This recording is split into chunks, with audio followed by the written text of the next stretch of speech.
flag of the United States of America and to the republic for which it stands, one nation, under God, indivisible, with liberty and justice for all. Good afternoon. Welcome to the August 16th, 2022 meeting of the Bryan Board of Public Affairs. First on our agenda is to approve the minutes from the July 19th, 2022 board meeting. Board members, you have been presented with a copy of the minutes. You've all had a chance to read through them. Are there any questions or corrections? Seeing none, I'd like to make a motion, we accept the July 19th minutes as read. I'll second. Dick? Yes. Tom? Yes. Annette? Yes. Karen? Yes. Okay. Next on the agenda is a hearing of public concerns. Anyone present that is not on the agenda would like to say something? Okay. Next. Next on the agenda is the Clerk-Treasurer's report. The board's been presented with the Clerk-Treasurer's report for the month ending July 31st, 2022. May I have a motion to approve the Clerk-Treasurer's report for year ending July 31st, 2022? So moved. Second. Tom? Yes. Karen? Yes. Annette? Yes. Dick? Yes.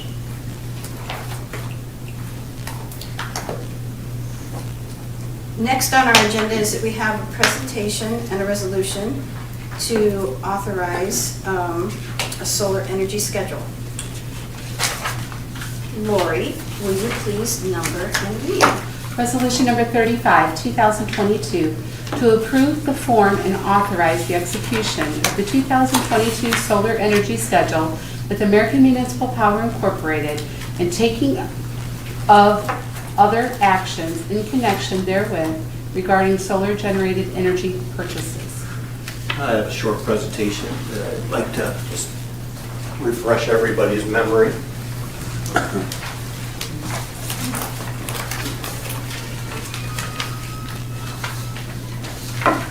As you may recall, I think it was on July 5th at our board meeting, we had Craig Kleinhans from AMP present a public power update to the board. And during that meeting, Craig touched on this proposal for in front of the meter solar purchase agreement, which is a PPA.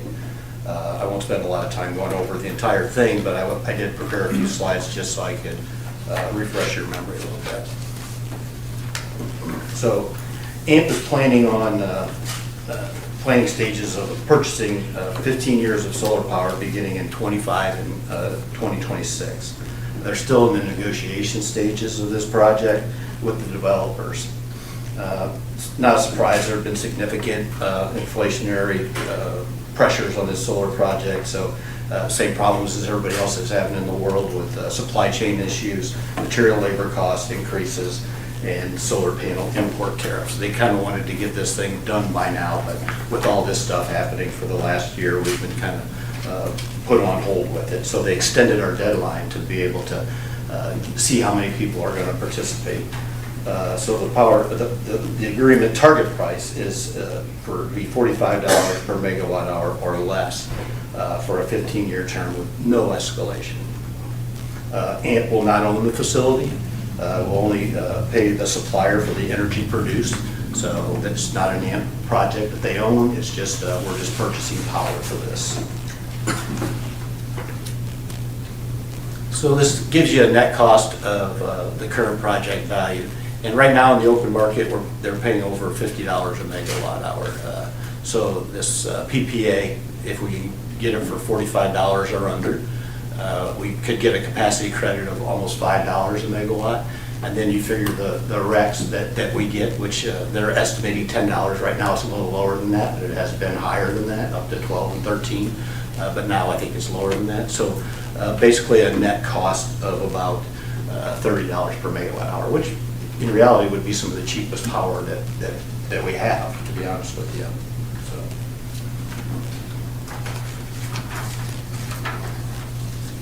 So what We're looking for a member resolution, which would be, we are a member of AMP, so we're looking to approve the form and authorize the execution of the solar schedule. This would identify the director to make a final decision on participation, the amount of around 4,000 kilowatts or 4.3 probably megawatts once AMP finalizes the PPA with the supplier. Again, same thing we just talked about, 15-year term. The delivery point would be PJM AEP Dayton Hub, not to exceed the $45, 0% escalation for the term, and we would get the energy capacity and the REC credits for this project. So the process for this will be to provide AMP the firm quantity of megawatts for the PPA. So what they're trying to do is they decided that our sweet spot for us would be like 4.3 megawatts. So they get the rest of these AMP communities. We're trying to find out exactly how much, then they can go in and negotiate that amount. So they're looking to get 100 to 150 megawatts. So we're just a small piece of this whole thing, but for the price of the energy, I think we're going to for sure get a lot of people that's interested in it. So, so we're looking at to review. So before they would even we would do this, they're going to tell us what the cost is that they negotiated and provide us the opportunity to review all the terms and conditions. So we're not locked into this by signing this. We still, once they come back and they've negotiated, we could determine that if it's $50, $55, we probably wouldn't want something to do with it. If it comes in under 45, we would probably want to jump on this. So that's what we're doing. We're just giving the okay to be able to do that. So ultimately, I think this is a good opportunity for us because we just had the EDI landfill gas. It ended at the end of December 2021. And that's that little green spot up there at the beginning under 2021. And you can see that it doesn't continue into 22. And we were paying almost $53.80 megawatt hour for that. So that's green energy that has fallen off of our portfolio. And then we have the Blue Creek Wind also, which just came off, I think it was June of just this past year. And we were paying $52.30 a megawatt for that. So that's ending too. And that's that, you can see it goes into the 2 years and it stops there at 22 because it just ended in June. So the yellow across there is kind of where our solar for this PPA would fall into place. So I think it's a good substitute if we want to keep our green energy and keep that going that the board has directed us to do, to stay in that. I think this would be a great substitute for that. So AMP's recommending our participation at about 4.3 megawatts. So AMP is requesting the execution of this resolution for members interested in participating by September 9th. They'd like to have all this taken care of by September 9th. So I'd like to recommend the possible participation in this project. You know, answer any questions if I can. I have one. Sure. Is a typical agreement 15 years? I don't know what their typical agreement is, but this is what they are proposing, a 15-year. A lot of the solar fields, they're looking at 15 to 20 years of life out of most of these solar fields. But closer to 20, but they're proposing 15 of locking in this no escalation. Question 8 is, I'm not sure how I want to ask this. Depending on the amount of participation from all the AMP partners, is there any chance that we could purchase more than 4.3? Yeah, we could. This was just a sweet spot. And to be honest with you, and I can ask for more details on that, but one thing about it, you want to be careful about your participation level. Just like you don't want to put all your eggs in one basket. You want that diverse portfolio. You don't, and I'm just using this as an example, but what if we got 50 because it's cheap power? We wanted 50 megawatts, but what happens if a hailstorm comes through there and destroys that whole solar field? All of our power is there. So you want to diversify a little bit. They're saying that they're looking at our portfolio and they're recommending like 5% of it should go to this part, and that's where they came up with the 4.3 megawatts. It's trying to keep it at 5% as a sweet spot for us in our portfolio. Yeah, because by losing the landfill and the wind, that was part of our renewable portfolio. That's right. So This would kind of fill in that. It would, and then we'll just kind of keep our eyes open for other things to fill in too. Yeah. Because whatever we don't have, we still have that BP remaining credits, which is like $38.50, which is some of the cheapest power. Right. So, all of the additional power, that's what we're purchasing, is using that. But this would be another thing. I mean, ours is going to be the lowest. Our solar field will probably be the lowest power that we're going to pay for. Sometimes maybe 0 to who knows, I mean, it's gonna be pretty small when you count in the RECs and stuff like we just did there. It's gonna be some of the cheapest power, but it's only 1.82 megawatts, right? So this is good to just diversify, get some of these smaller ones in there, and we'll keep looking, I mean, we'll keep replacing it. But I think this is a great opportunity for us to get in on some cheap power in a project that AMP doesn't own, and all we do is reap the benefits from it by group buying it. We're buying into it. I think it's a good idea as well. Yeah.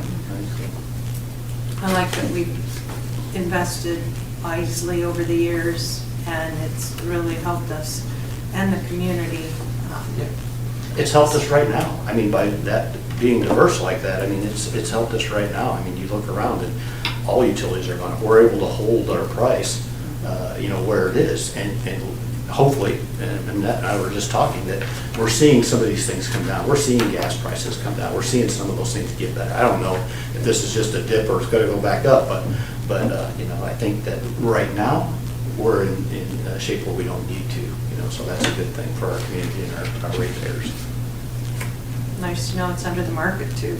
Yeah, over 50, and this is right at 45. Even if it came in at 50, it'd probably still be a good deal with the RECs and stuff like that goes with it, so.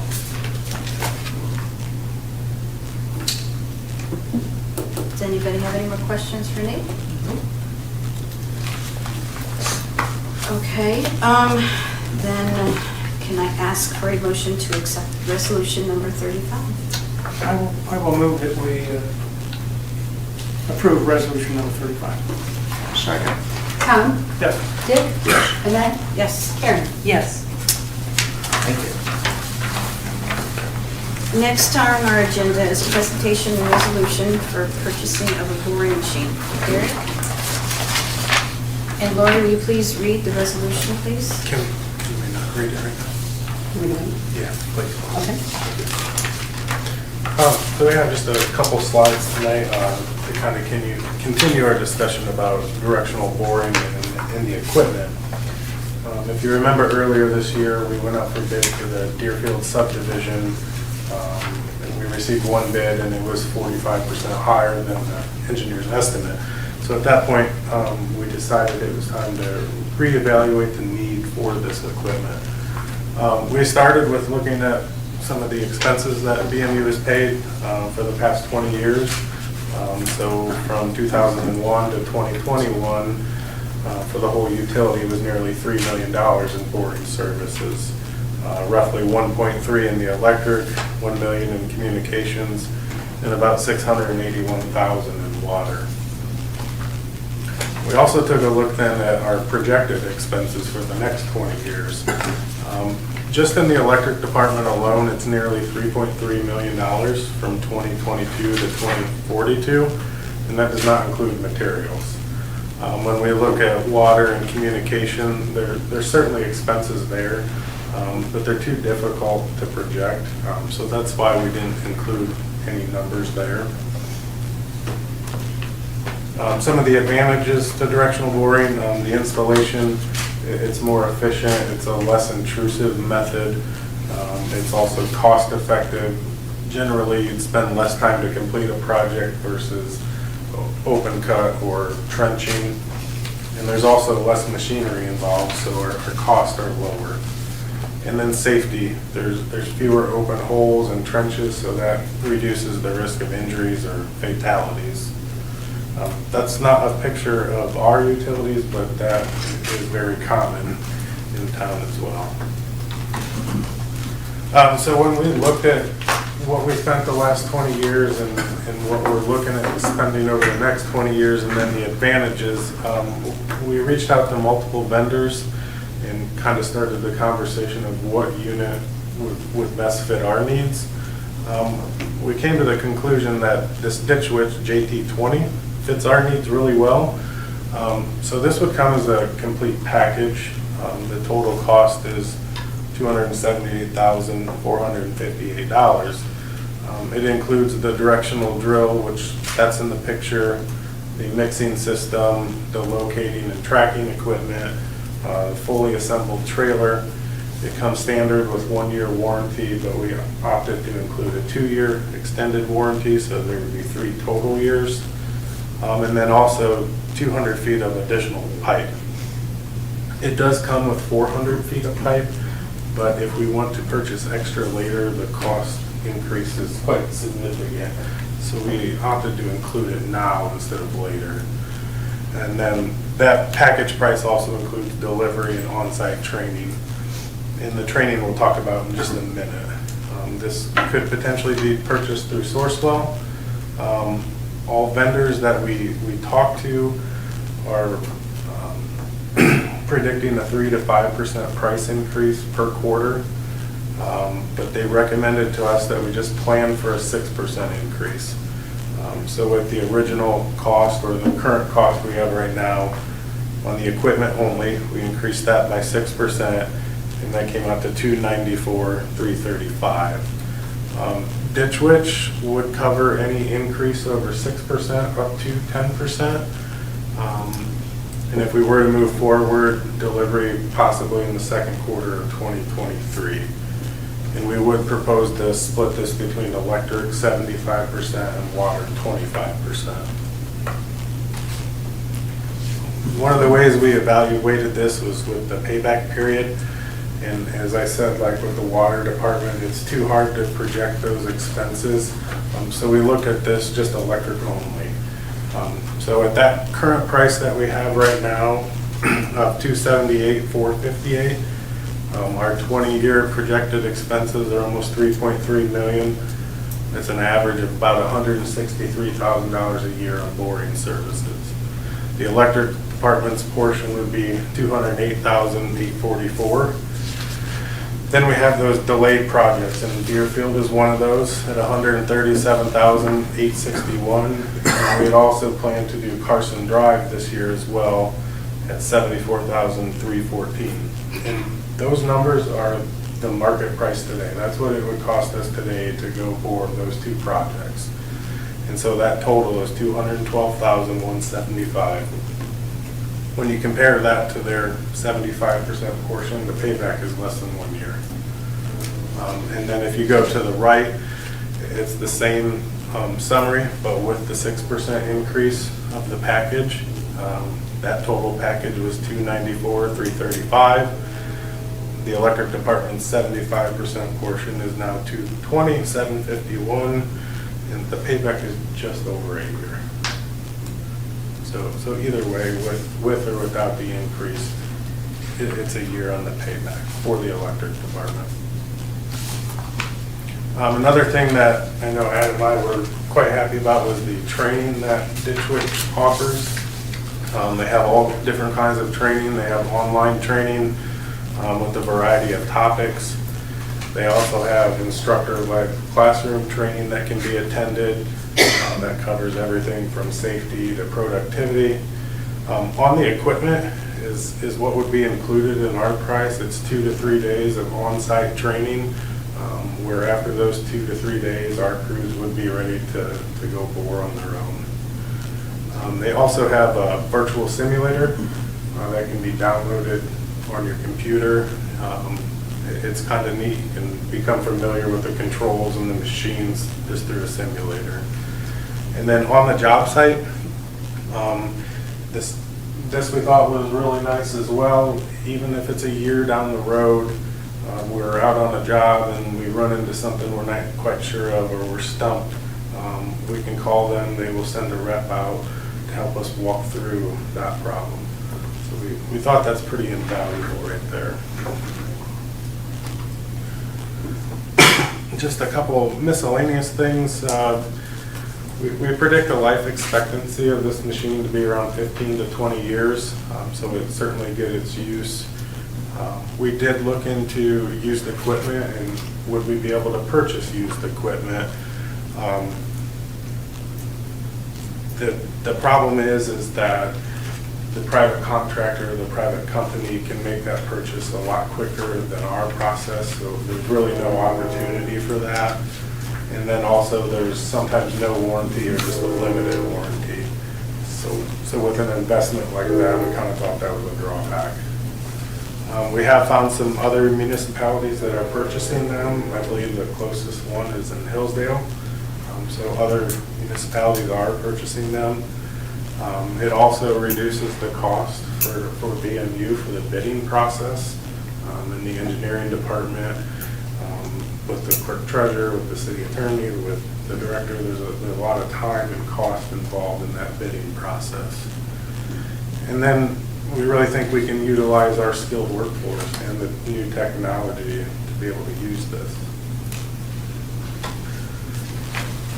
So what we're looking for tonight is some direction from the board.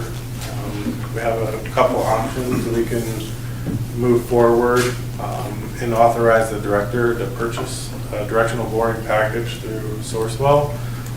This would be done using 2022 capital funds that are available from those delayed projects and other purchases that we can't make. Or if you need further discussion or have questions or evaluation, we can come back at a later date. If you have any questions, we'd be happy to answer those. I'd like to thank Adam. Adam did a lot of the legwork on the unit and the packages itself. I know we had kind of talked about getting a boring machine for probably, what, the last 8 years, back and forth. And there always seemed to be priorities that never got done. But I'm sure you'll agree with me that it's hard for you guys to schedule your projects because these borers are so busy that we can't get in. And when we do get in, the prices keep going up and up and up. I mean, I can see this thing paying for itself in no time at all. Yeah, it really helps reduce our capital budget from what number we used to use the contract services for. So, and there'll be other things that we will be able to use it for that maybe we wouldn't have in the past. Yeah. Because we haven't. And like I said, now it is a little more on our time frame of being able to do projects where we can follow up and do the rest of it behind it. So, As I understand, there'll still be some projects that will require somebody else to bore it just because of the size that we are able to do. Yes. And it's like anything else, the sooner you order it, the sooner you get it, and the sooner You know, price increases and all those things. And it's just like Deerfield, you know, we put that on hold for so long. We're playing Russian roulette over there. And, you know, with the last ordeal with the bidding, prices were ridiculous.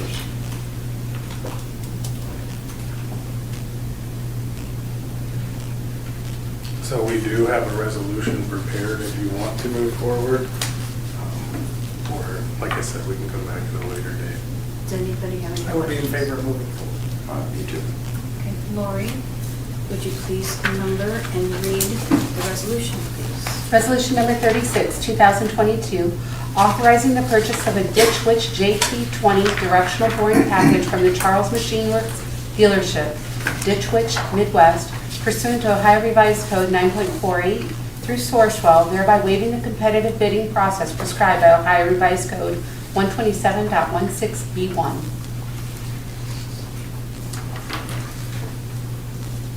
I'd like to make a motion that we adopt resolution 2032 and get this thing moving. 36. I'm sorry, 36. Second. Dick? Yes. Karen? Yes. Annette? Yes. Tom? Yes. Thank you. Thanks, Derek. Thanks, Derek. Good job, Adam. Al.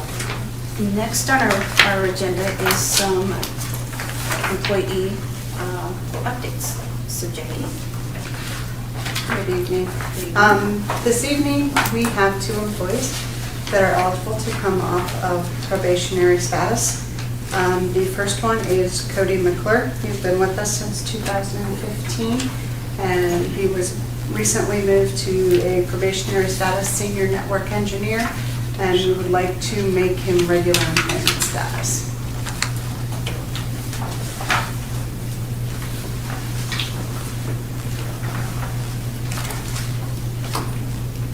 Well, Cody's done a good job helping me out. Both Cody and he, not to ignore either one of those in the department. Hear good things from them.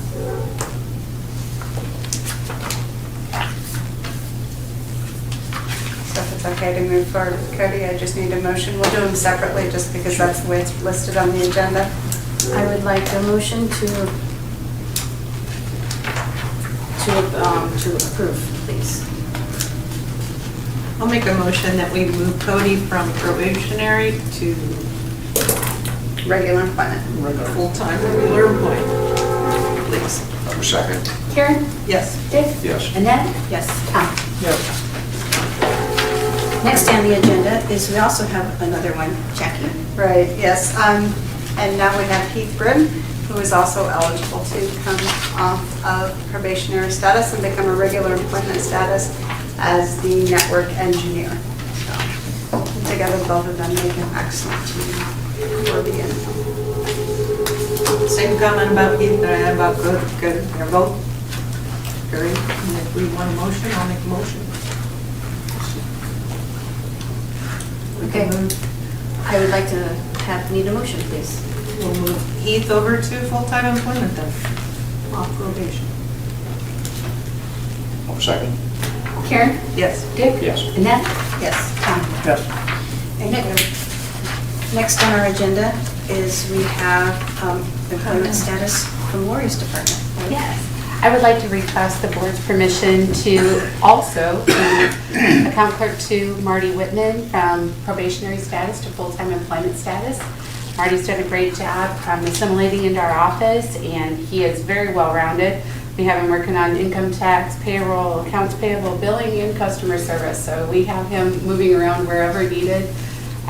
He's very adept at picking up the processes and rolling with them. And for these reasons and more, I'd like to request that you move him to regular employment status. Glad to hear he's doing so well for you. Great. I'd like to make a motion if that's possible. Yes, I need a motion, please. I'd like to move Marty from probation to his full-time position. I'll second it. Karen? Yes. Annette? Yes. Dick? Yes. Tom? Yes. Next on our agenda is we have a request to hire Lori. Due to a recent opening in my office, I would like to request the board's permission to hire account clerk 1, Kendra Reamsnyder, to fill a vacancy. Kendra has a vast experience with regard to billing, accounts payable, and customer service, so she brings a lot to the team. She's also taken accounting and business courses at BG and at Northwest State Community College. So we would like to request that she come on board pending her physical and background check. Any questions? May I have a motion, please? I will make a motion that we have our permission to hire Kendra Reamsnyder to your department. I will second it. Karen? Yes. Annette? Yes. Dick? Yes. Tom? Yes. Thank you. Next on our agenda is to pay the semi-monthly disbursements. So everybody has seen the listing, so can I have a motion to pay the bills, please? I will move to pay the bills. I'm second. Tom? Yes. Dick? Yes. Annette? Yes. Karen? Yes. That is all I have right now. So next on our agenda is comments from Bpa and Staff. So we'll start with Lori.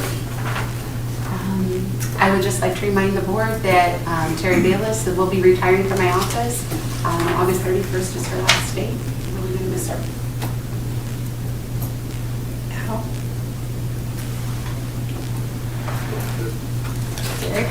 Just a couple things real quick. Next Monday, they will be starting the filter project at the water plant. So at the end of this week, they'll be taking that out of service, switching over to just one filter.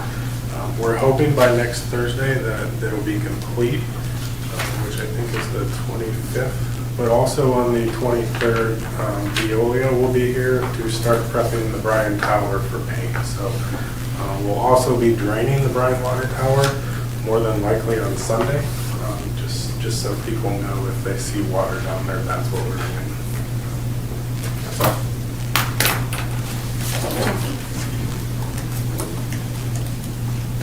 Paper? Newspaper? Tom? Yeah, just congratulations to Cody, Heath, and Marty for moving off probationary to regular employment status, and welcome to Kendra to the EMU family. And thank you for the work on the directional boring machine. It's going to be an asset for our utility. Agreed. Congratulations to all the employees. And I do think this directional boring is going to be a great asset to the whole utility. I'm experiencing some directional boring in my yard due to the sewer replacement. And even though it's a disruption in my yard, it could be worse if we didn't have directional boring going through that open trenching. It would have taken all of my trees, all the bushes. The whole yard would be a mess instead of just one localized spot where a connection needs to be made. So I think it's a very good idea to have this. And to know that the finances are here for us. They're already there because we didn't do a couple projects, and there's not much of a difference in price between purchasing this machine and what we have saved up for these projects. Ditch Witch is a great company to deal with. I remember very well, and I think it's just an awesome way to go for the company, a new direction for us. So, and otherwise, that's all I have. You know what Karen said, I'm glad we got the boring machine. Let's get her ordered. It's going to be nice convenience, and be able to do stuff on your schedule instead of somebody else's. That's all I have. I personally would like to say congratulations to all the employees, and then welcome to Kendra. And then, yeah, I'll be anxious to see how the Ditch Witch thing works. Nice presentation on the AMP solar possibility there. So that's all I have. Nate, do you have anything to add? Just like Derek said, we got a lot of things going on with the water department, all related. We still have our crews down there on East Bryan Street replacing that troublesome 12-inch that we've had so many problems over the years with. I think they got another block to go. That's actually a transmission line to the tower. So I mean, here we have the filters, we have the tower, and we have that. So we got a lot going on. So with that part of it, I'd also like to congratulate Heath and Cody on coming off probation, and welcome to Kendra also as well. And that's about it, really. Is there any AMI update that? The update we had, we just had a meeting with Eaton the other day. I think Lori and her team sat in on it. Al and department heads pretty much sat in on it too, and we started to get into the billing system. We have over 2,000 meters installed out there. All the gatekeepers are up. We're struggling with one of them communicating. Still trying to figure that part out, but we need to sit down and go over some things and start getting those details ironed out with the clerk's office and the billing side of it. We're almost ready to start exporting to see how that stuff works, to make sure it works before we actually get to the point of needing it, because but it's moving along. It's just at a slow pace right now as far as the meters are in, but it's getting them installed. With the water, it's hard. I would love to be able to have one node to put out there to be able to test the water system to see how it's going to work. So we have some challenges ahead, but it's nothing that we can't overcome, and I think we're moving along, but not near as fast as I think a lot of us would like it to move along. But with supply chain issues, it's just something that we have to deal with. But it does give us time to work out these other details that we need to work out, so.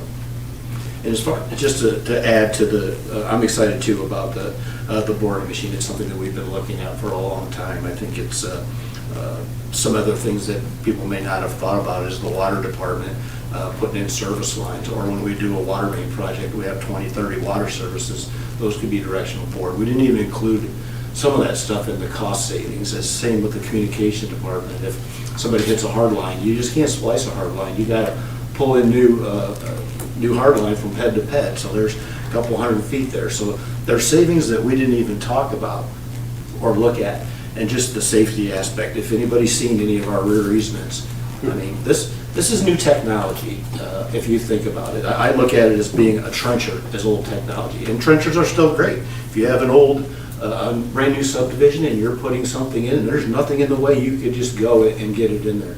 But our rear easements are, that picture wasn't far off of most of our older subdivisions in town. So it's going to be great. And one thing that works good with it is our, I look at an excavator. We have an excavator, but then we also now have a hydro excavator. And in order to directional bore, you have to pothole. I mean, it's the law, so you have to pothole. So that'll get a little bit more of a workout too, as far as like you should, when you're crossing utility, you have to pothole it, so that hydro excavator that we have out there is going to work great for that. So it's kind of a newer technology than what we've had in the past, and I think it's just going to take advantage of our workforce, and I'm excited to get that on there. And what a cost savings, right? Millions of dollars for just 1 year of payments that we would have done. So we definitely got a good enough team to make this a big cost saving for the utility. I'm excited for that.